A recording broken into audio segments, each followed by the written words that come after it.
Ang layo ng diferensya, oh. Isang sentimo.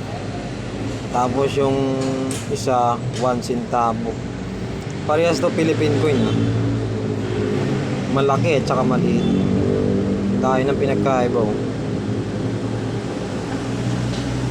Ang 1 centavo noong 1900s, ito ay Philippine US coin, 1908. Malaki. Copper ito, copper. Ay hindi, bronze. Bronze ito. United States of America sa likod. Tapos sa harap, Pilipinas, 1 centavo. Tapos pagdating ng 1969, ito na siya. Sobrang liit na. Ayun, 1969. Republika ng Pilipinas. Isang sentimo. Sila pula-po naman to.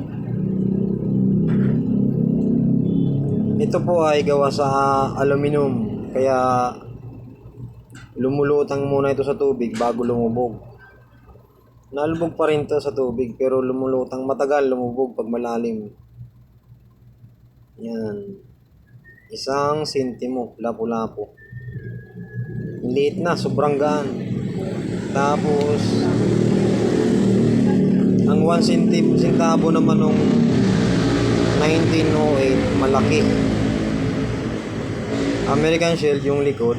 Ayan, 1908.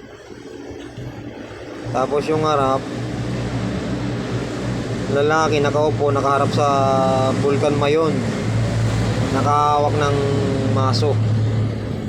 Tapos itong sinasandalan niya, anvil yan. 1 centavo, Pilipinas nakalagay.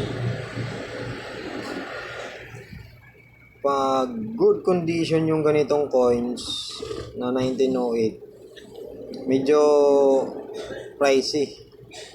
May kataasan yung price nito pag uncirculated condition. Ang layo ng pinagkaiba, di ba? Ang layo ng diferensya, oh. Ang laki.